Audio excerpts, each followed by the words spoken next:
Shalom. Shalom. Sekali lagi suaranya 5.000 orang. Shalom. Shalom. Haleluya, kita sorak-sorai Tuhan. Haleluya. Siap memuji Tuhan? Siap memuji Tuhan? Amin. Amin, amin. Puji nama Tuhan. Sebelum kita bersorak-sorak, sebelum kita memuji Tuhan, mari sama-sama kita berdoa. Kita bawa ibadah kita pada saat ini biar kuasa Tuhan bekerja buat setiap kita, agar kita yang datang di tempat ini pulang tidak sama dengan kita datang, tapi ada perubahan yang luar biasa karena hadirat Tuhan ada bersama kita. Amin. Mari kita mengangkat tangan kita bawa sama-sama ibadah kita pada saat ini. Kami datang padamu Tuhan pada sore hari di saat yang indah ini Tuhan. Kami mau menikmati kuasa-Mu bekerja buat setiap kami di tempat ini. Bahkan bukan hanya kami di tempat ini Tuhan, tapi saudara-saudara kami, jemaat Karis yang ada di rumah yang saat ini juga berada bersama dengan kami. Tuhan, biarlah kasih karunia-Mu melimpah buat setiap kami Bapa. Kami berdoa di dalam nama Tuhan Yesus buat teman-teman kami, rekan-rekan kami yang sebentar dalam perjalanan untuk datang ke tempat ini Tuhan. Tibakan mereka di tempat ini bersama dengan kami untuk beribadah, memuji dan memuliakan Engkau. Kami bawa ibadah kami pada saat ini Tuhan. Biarlah kuasa Roh Kudus-Mu hadir tercurah di tempat ini. Dari awal pertengahan hingga berakhirnya sebentar, kuasa kerajaan Allah dimanifestasikan di tempat ini Tuhan. Dan kami merasakan kehadiran-Mu buat setiap kita di tempat ini Bapa. Kami mengambil alih tempat ini dengan kuasa Roh Kudus. Semua penghulu-penghulu di udara, orang tulis-tulisan, panah-panah si jahat, panah-panah si iblis, kami bersatu hati, kami hancurkan, kami patahkan di dalam nama Tuhan Yesus. Datanglah kerajaan-Mu, jadilah kehendak-Mu di tempat ini Tuhan, di dalam nama Yesus. Terima kasih Bapa di surga, kami siap untuk memuji Engkau, kami siap untuk bersorak-sorak, kami siap untuk menaikkan syukur kami kepadamu Tuhan, di dalam nama Yesus. Yang sepakat untuk memuji Tuhan bersama-sama kita katakan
sama-sama menyembah Tuhan. Masuk dalam hadirat Tuhan. Mari persiapkan hatimu saudara. Biar kuasa Roh Kudus bekerja buat setiap kita di tempat ini. Bahkan saudara-saudara kami, jemaat Karis yang ada di rumah, mari bersama kita menikmati kuasa Roh Kudus dalam hidup kita. Kami tahu Tuhan, Engkau Allah yang memberikan kami kekuatan di saat kondisi badai apapun Tuhan. Kami tahu Engkau Allah yang setia. Di dalammu kami merasakan ketenangan. Sebab jangan Tuhan setia, ya dan amin buat setiap kami. Haleluya Yesus Tuhan. Kami mau sepakat, kami mau percaya hanya kepada Tuhan. Menaruh iman kami hanya kepada Bapa yang baik. Haleluya, haleluya. Mari kita angkat pujian ini saudara. Engkau Tuhan yang sangat baik. Engkau Tuhan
Oke, saudara silakan duduk.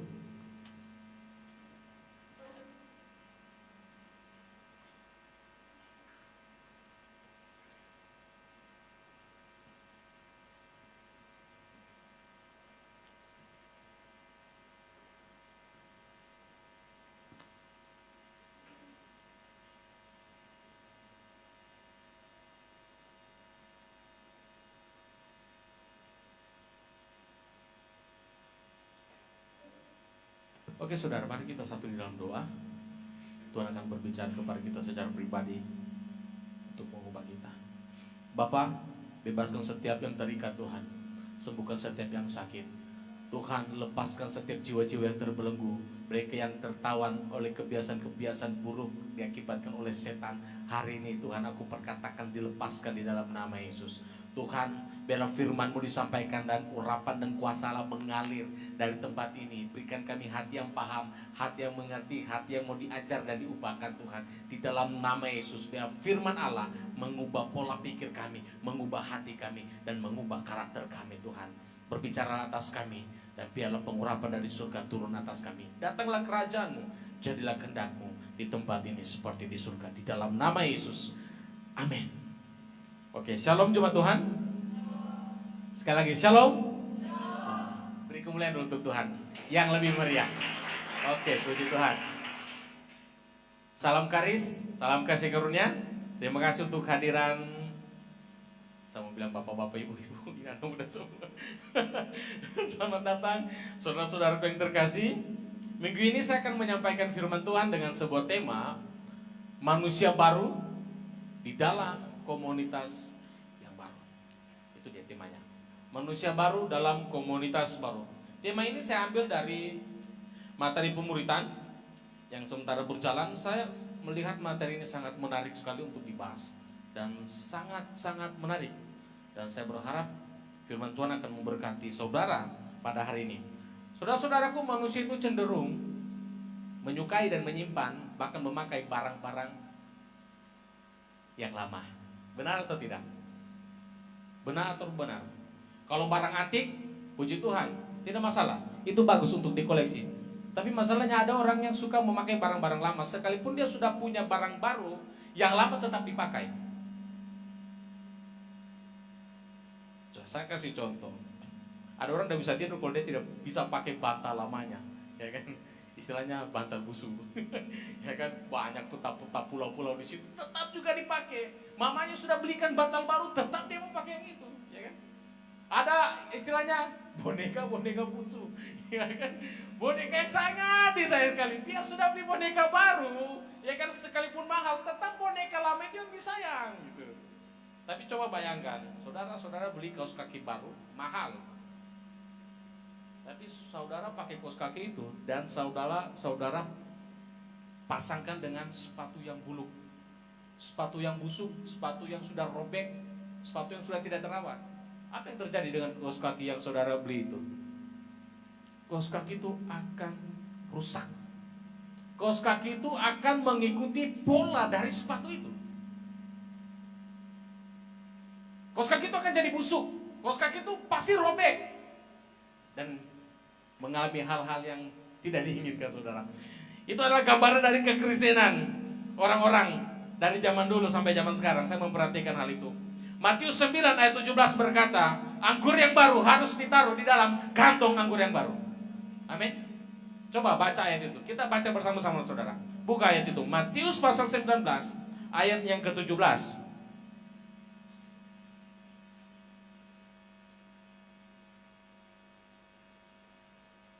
Matius pasal 19. Maaf, saya salah. Matius 9. Matius 9. Matius 9. Ayat 17. Yang sudah dapat bisa berkata amin. Mari kita baca bersama-sama 3, 2, 1. Begitu pula anggur yang baru tidak diisikan ke dalam kantong kulit yang tua. Karena jika demikian, kantong itu akan goyang sehingga anggur itu terbuang dan kantong itu pun hancur. Tetapi anggur yang baru disimpan orang dalam kantong yang baru pula, dan dengan demikian terpeliharalah kedua-duanya. kekristenan yang sebenarnya seperti ini, saudara. Tuhan mau seperti itu.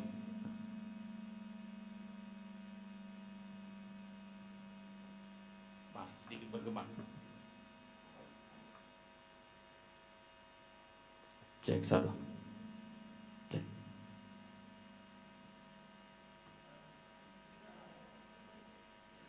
Nah, saya sudah matikan gitar. Oke, terima kasih saudara. Gini saudaraku, anggur itu bicara tentang hidup yang baru, itu juga bisa berbicara tentang pengurapan yang baru. Kalau Tuhan mau mengubah hati kita, pastikan hati kita berada di tempat yang baru, saudara. Tidak bisa ada di tempat yang lama.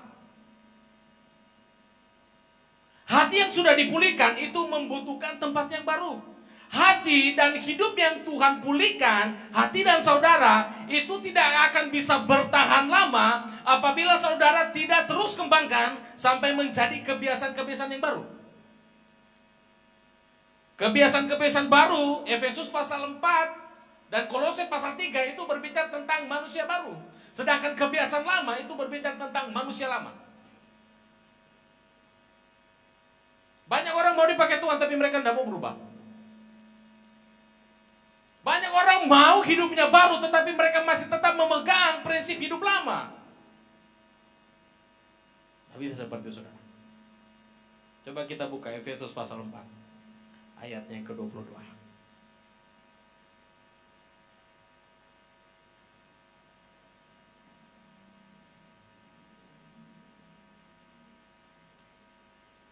Efesus pasal 4 ayat 22.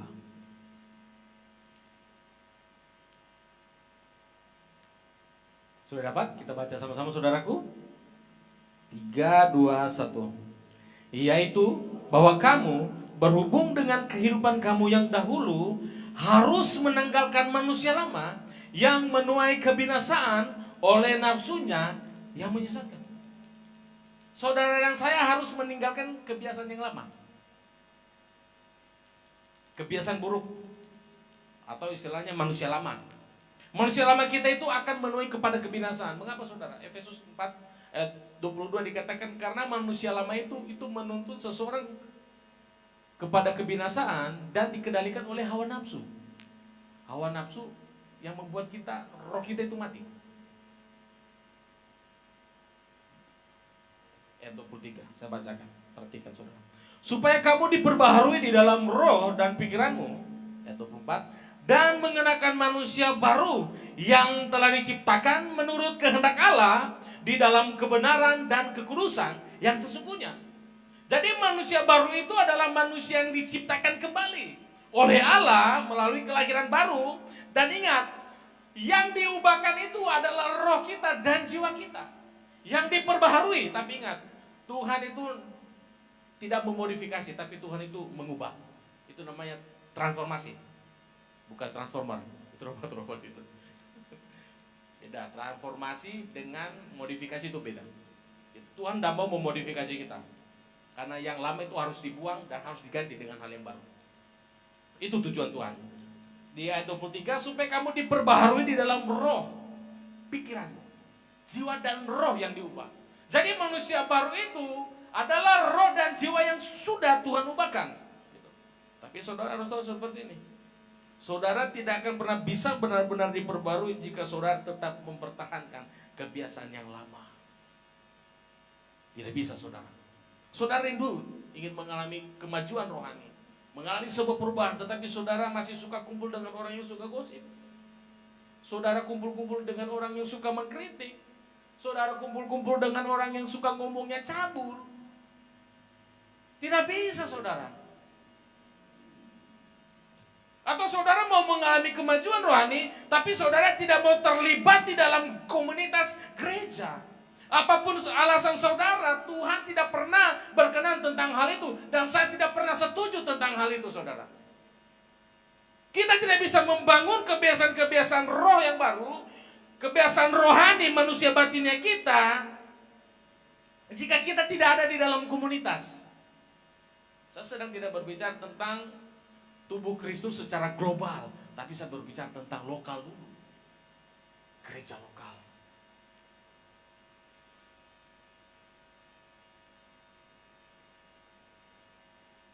Kolose 3 ayat 5. Ini juga mengenai tentang manusia baru.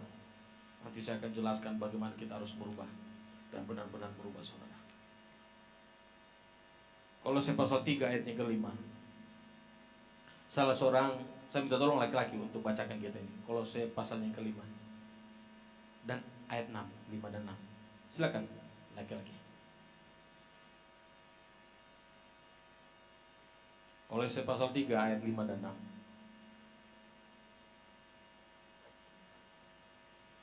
Ayo silakan. Yang sudah dapat laki-laki.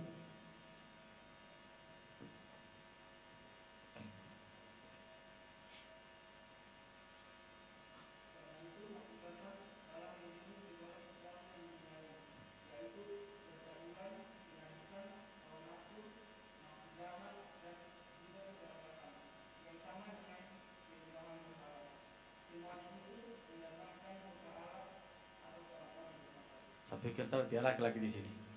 Itu masih ada kan ya?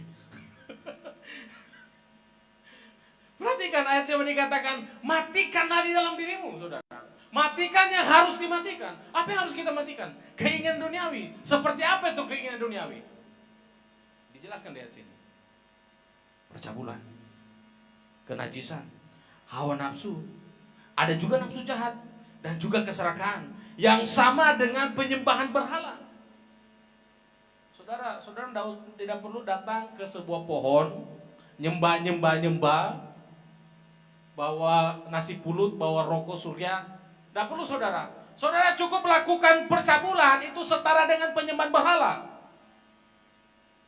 Kalau di perjanjian lama, orang menduakan Tuhan itu dengan menyembah pohon. Sekarang, kita melakukan hawa nafsu jahat, percabulan, Tuhan setarakan. Itu penyembahan berhala. Kita menduakan Tuhan. Matikan saudara. Bukan cuma dimatikan, perhatikan di ayat 8. Tetapi sekarang buanglah semuanya ini. Jadi bukan cuma dimatikan, dibuang. Manusia lama kita itu harus dimatikan. Habis dimatikan jangan simpan di rumah, dibuang saudara.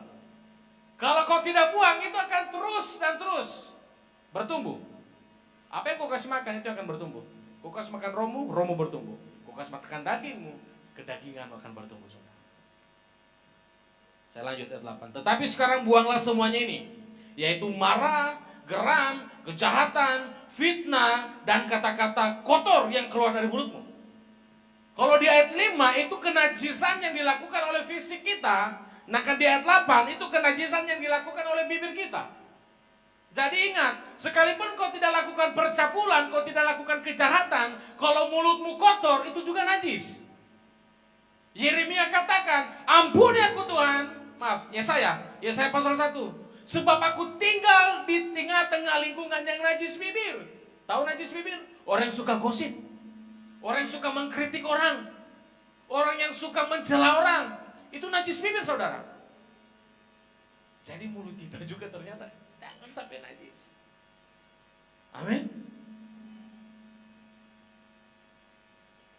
Ayat 9. Jangan lagi kamu saling mendustai. Bohong, dusta itu juga najis bibir saudara. Yakobus katakan tidak mungkin satu mata air yang mengalir mengeluarkan dua sumber, manis dan pahit. Tidak mungkin saudara. Amin.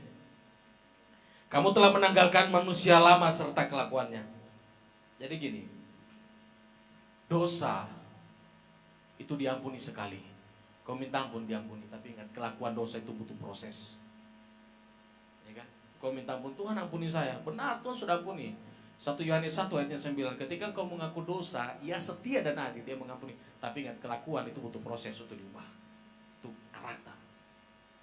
Kayaknya kadang kita bingung.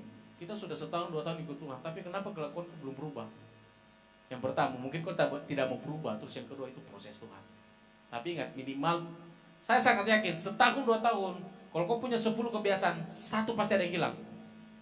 2 pasti ada yang hilang. Karena Tuhan mengubah step by step. Gitu. Pasti. Tidak mungkin tidak berubah. Saya yakin pasti berubah. Terus dia katakan begini, dan telah mengenakan manusia baru yang terus-menerus diperbaharui untuk memperoleh pengetahuan yang benar menurut gambar kalingnya. Jadi proses pemulihan itu setiap hari dan terus-menerus, saudara. Bukan hanya 1-2 hari, bukan hanya setahun, setiap hari sampai kita masih hidup, saudara. Untuk apa? Untuk mendapatkan sebuah gambar Allah yang utuh. Karena ketika manusia jatuh di dalam dosa, gambar Allah dalam diri kita itu rusak. Jadi ketika Tuhan ubah kita supaya gambar Allah itu kembali normal. Jadi ketika engkau cermin, ya kan, engkau bercermin, ada tuh dia punya gambar, ya kan, ada kucing cermin tapi dilihat singa, gambar dirinya rusak, ya kan. Ada orang ganteng tapi dilihat mukanya jelek. Ada orang jelek lihat ganteng. Gambar diri kita harus dirubah, saudara. Makanya kita butuh pemulihan. Kita harus menjadi manusia baru yang bisa bertumbuh dan dirubah di dalam komunitas yang baru.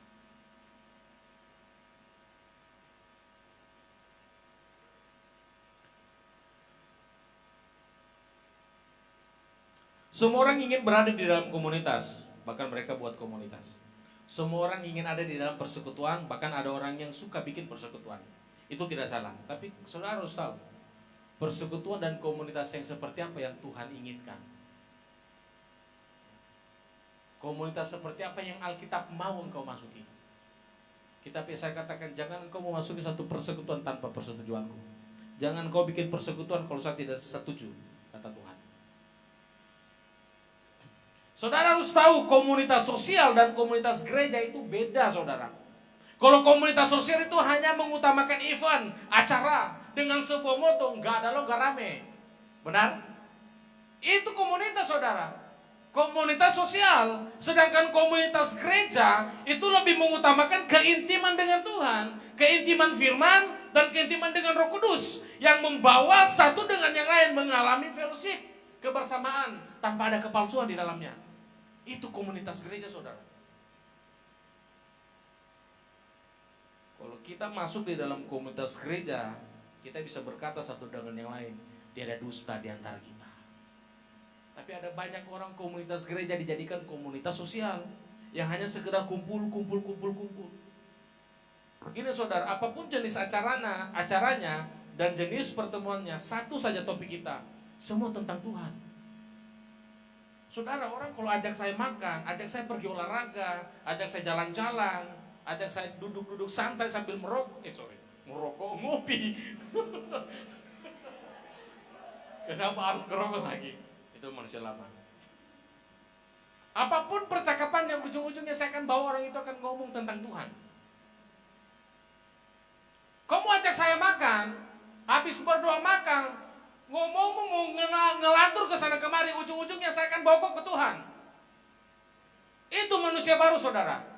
Kamu ajak saya olahraga, mau cerita tentang bola bisa, cerita tentang basket bisa, ujung-ujungnya saya akan bawa kau cerita tentang Tuhan. Ada orang ngomong, jangan kita pergi sama Kak Henry. Kenapa? Wah, dia ngomong firman terus.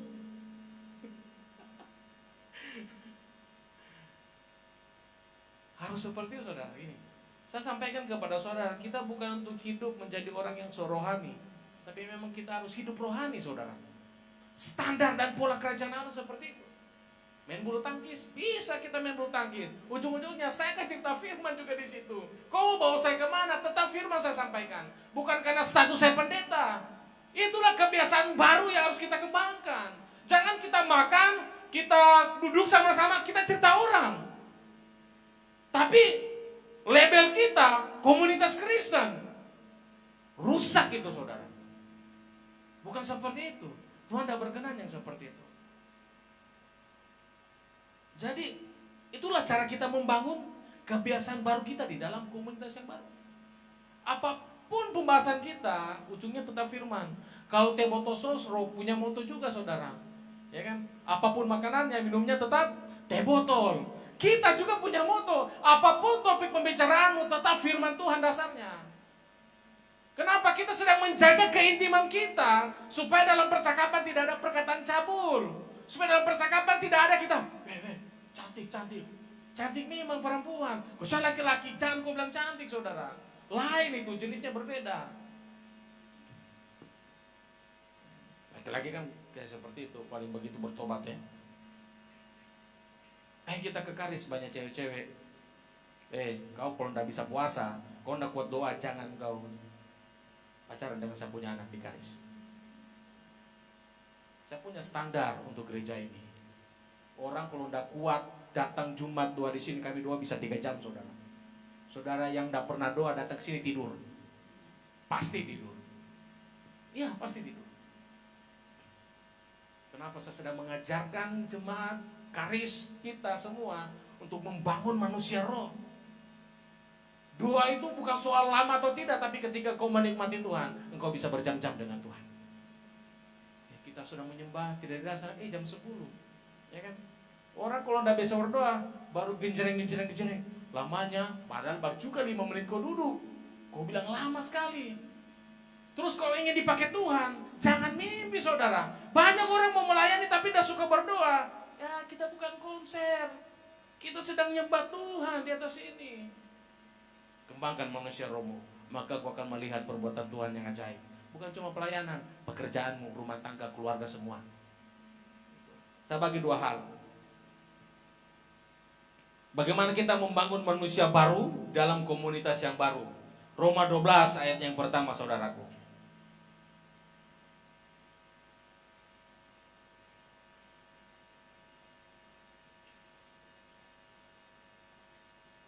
Roma pasal 12 ayat yang pertama.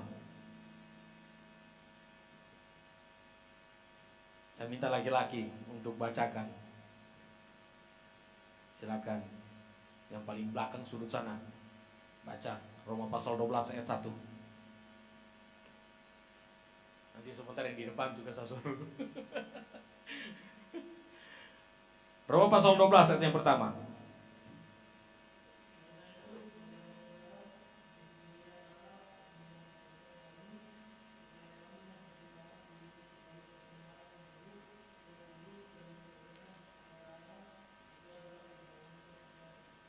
Poin pertama, saudara, untuk kita membangun manusia baru di dalam komunitas yang baru, engkau harus penyerahan diri total, terus menerus kepada Tuhan.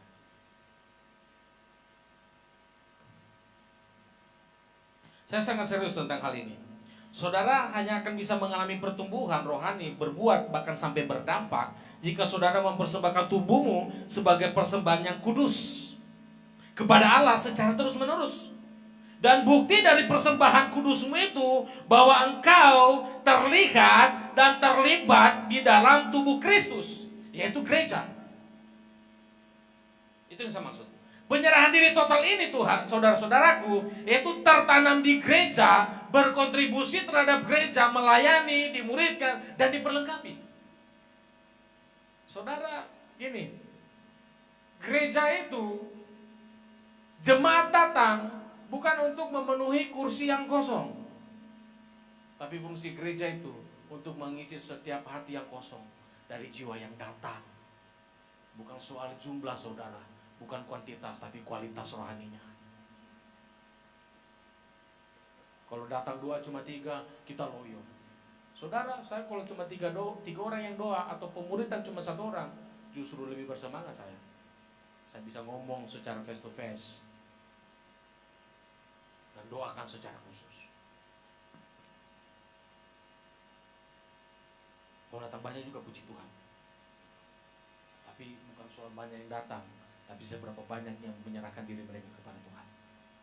Kalau 1000 jemaat tapi semua tidak bertobat, akan rugi kita datang.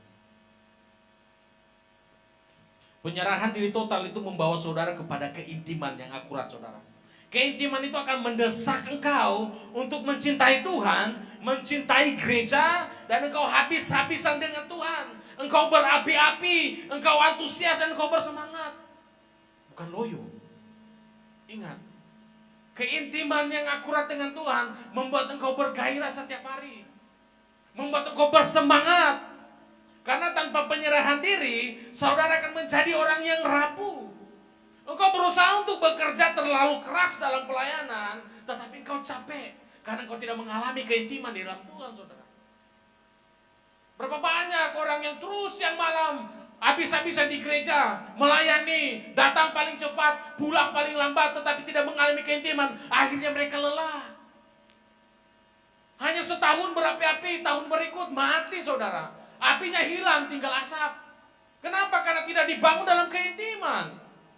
Hanya mau melayani, tapi tidak mau untuk berdoa. Tapi saya pastikan 1-2 tahun itu orang hilang. Percayalah. Tapi ingat, Tuhan tidak sejahat itu. Dia akan tetap bawa itu orang. Firman Tuhan katakan 1 Tesalonika 5 ayatnya ke-15, 13. Allah itu setia. Ia yang memanggil engkau itu setia. Dia akan menggenapi apa yang sudah dipanggil. Tapi ingat, selama engkau kembali, tapi kalau engkau meninggalkan Tuhan, panggilan itu akan hilang. Amin. Ada yang mengatakan, kalau orang berbuat dosa, apakah panggilannya hilang? Selama engkau berbalik, panggilanmu tidak hilang. Mengapa demikian? Yunus saja yang sudah melarikan diri, tetap Tuhan tarik kok. Tapi kalau berani Yunus untuk mengeraskan hatinya, dia akan terus terhilang. Seperti saudara. Saudara-saudara, tanpa keintiman dengan Tuhan, kita itu tidak bisa mendengar suara Tuhan. Bahkan ketika engkau mendengar dan bisa mendengar suaranya, engkau mendengarnya dengan samar-samar, saudara. Engkau tidak bisa membedakan mana suara hatimu dan mana suara Tuhan. Jadi dampaknya ketika engkau mengambil keputusan, selalu salah, selalu gagal. Kenapa? Karena engkau tidak mendengar Tuhan. Engkau dengar tapi samar-samar. Engkau tidak melihat Tuhan, engkau lihat tapi tidak jelas. Engkau pikir itu hantu. Ya kan seperti Petrus. Tuhan datang, mereka ngobrol. Itu hantu. Bukan. Yesus katakan ini aku. Amin saudara. Kita perlu membuka mata kita untuk melihat. Membuka telinga kita dengan jelas. Untuk mendengar suara Tuhan. Tuhan, saya pengen dengar suaramu. Firman Tuhan saja kau tidak pernah lakukan, mau dengar suara Tuhan. Ya toh? Disuruh jangan begini, kau tidak mau bikin. Yang kedua, Roma 12 ayat yang kedua.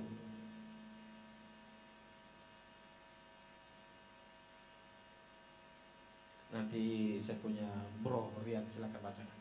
Roma 12 ayat 2.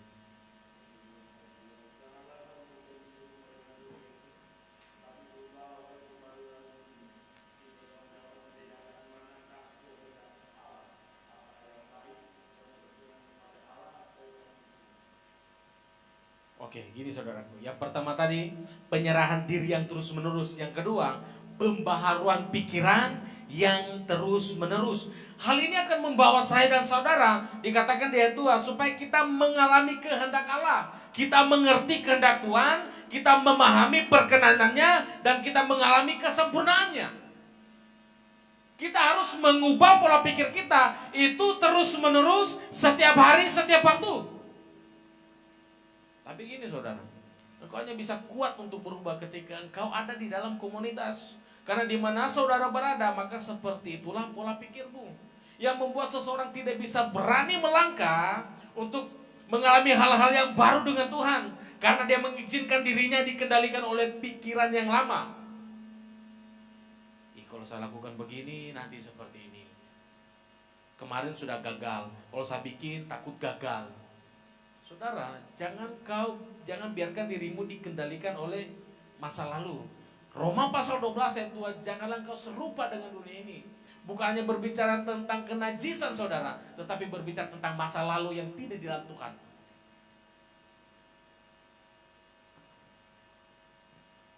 Meskipun saudara sudah mencoba, tapi saudara pikirnya begini, sama saja kok. Di gereja tidak di gereja, saya tetap seperti ini. Saya lakukan tidak lakukan, saya tetap seperti ini. Bukan seperti itu. Saudara, ini. Saudaraku, kau harus mendesak dirimu. Kau harus mendesak pikiranmu untuk keluar dari masa lalu.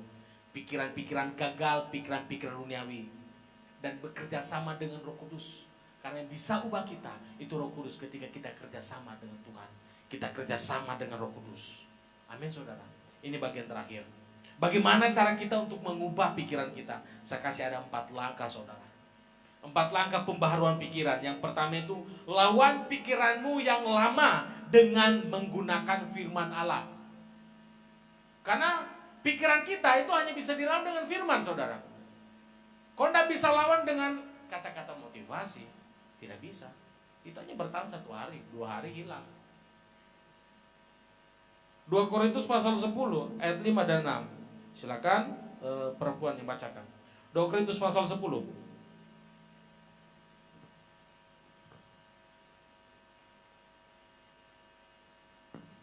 2 Korintus 10 ayat 5 dan 6. Silakan yang perempuan bacakan.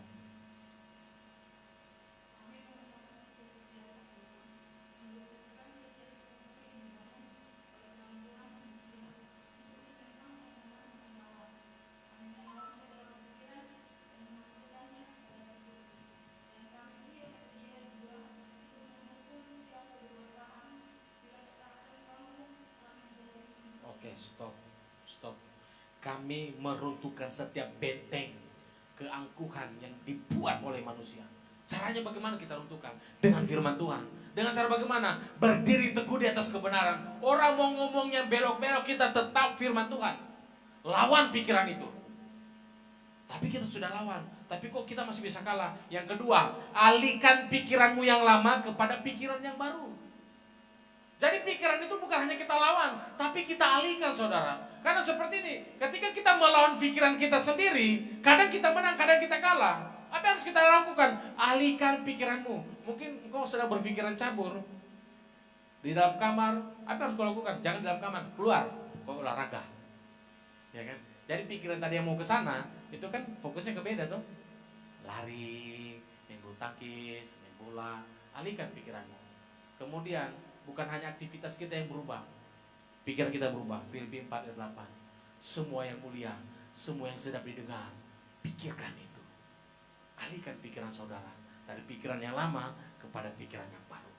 Yang ketiga, kuatkan pikiran yang baru dengan cara melakukan hal-hal yang baru. Efesus 4 ayatnya ke-28 dan 29. Silakan saudari Nani bacakan kita. Efesus pasal 4 ayat 28 dan 29.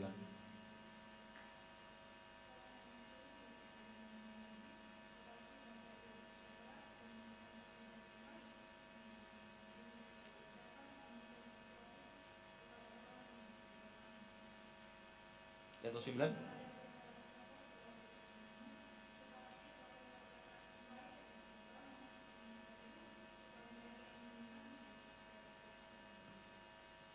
Untuk bisa menguatkan pikiran kita, jangan lakukan apa yang kemarin, yang lama. Kau hanya bisa menguatkan pikiranmu dengan engkau melakukan hal-hal yang baru, yang sesuai dengan kehendak Tuhan. Engkau kemarin mencuri, jangan lagi mencuri. Engkau yang kemarin berbohong, jangan lagi berbohong. Engkau yang kemarin berkata-kata kotor, jangan lagi berkata-kata kotor. Kita hanya bisa melawan dosa dengan kebenaran. Dosa tidak bisa dilawan dengan dosa. Yang jahat tidak bisa dilawan dengan yang jahat. Mungkin saudara sudah berkata begini, saya sudah melakukan, tapi saya masih jatuh. Bangun, jatuh bangun, tapi lebih banyak jatuhnya. Saya sudah lakukan kok 3 hal itu. Saya sudah lawan, saya sudah alihkan pikiranku, saya sudah kuatkan pikiranku dengan tindakan-tindakan yang baru, tapi saya masih tetap seperti ini. Saudaraku, saya tekankan sekali lagi, engkau hanya perlu melakukannya sekali lagi. Belum selesai. Belum, saudara. Hingga sampai saatnya engkau terlatih dengan pikiran itu. Jadi ketika ada dosa datang menggoda engkau, engkau sudah tidak terpengaruh. Engkau akan katakan kepada dosa, maaf, saya mati rasa. Kenapa? Karena sudah tiap hari dilatih. Sekalipun engkau bisa jatuh dan engkau pernah jatuh, engkau hanya perlu lakukan sekali lagi, saudara. Jangan berhenti. Yang terakhir, untuk membangun manusia roh kita, manusia baru kita. Manusia baru membutuhkan komunitas yang baru, komunitas yang sehat, komunitas yang menjaga keintiman dengan Tuhan, firman dan Roh Kudus. Kolose pasal 3 ayat 15. Ini ayat terakhir.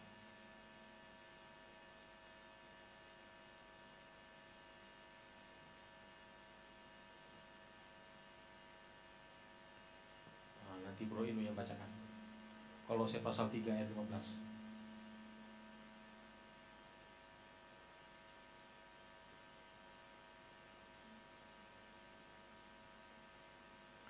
Kolose pasal 3 ayat 15.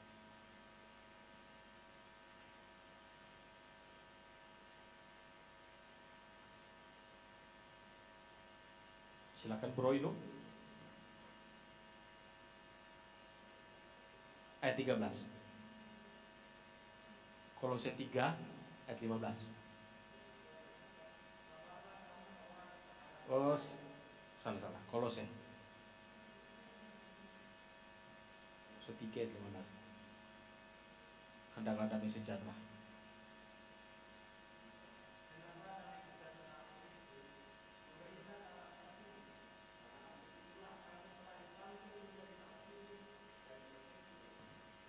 Kita dipanggil untuk menjadi satu tubuh. Saya sedang tidak berbicara tentang satu tubuh secara global, tapi secara lokal.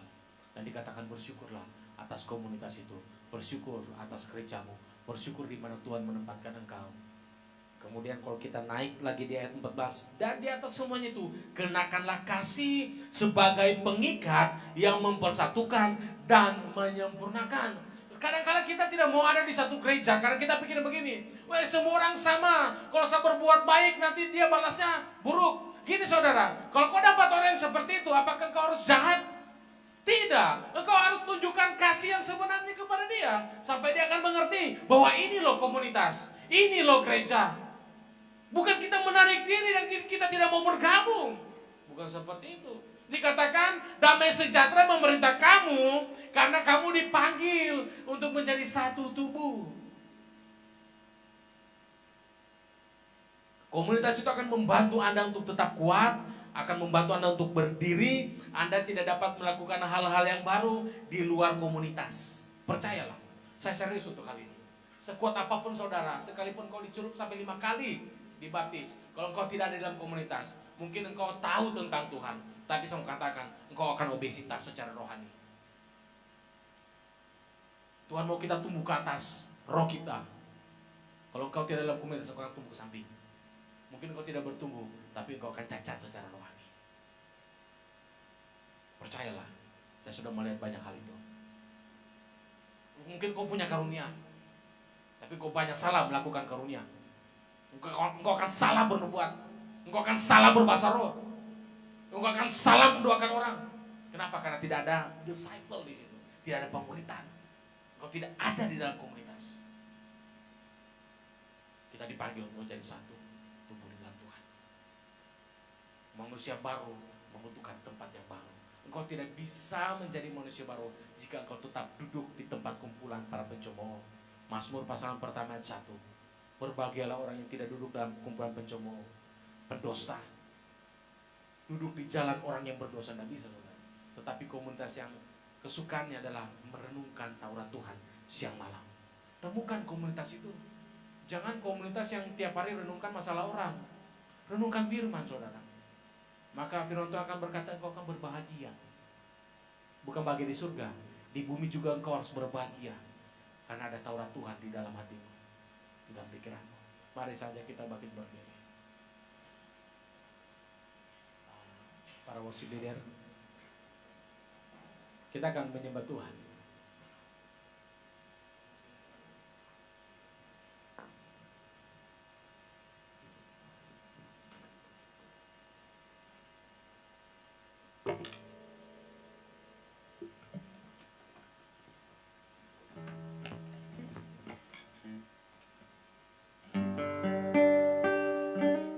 Mari semua jemaat Tuhan, kita datang kepada Tuhan dengan penuh ungkapan syukur. Biar Tuhan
Saya akan berdoa untuk saudara.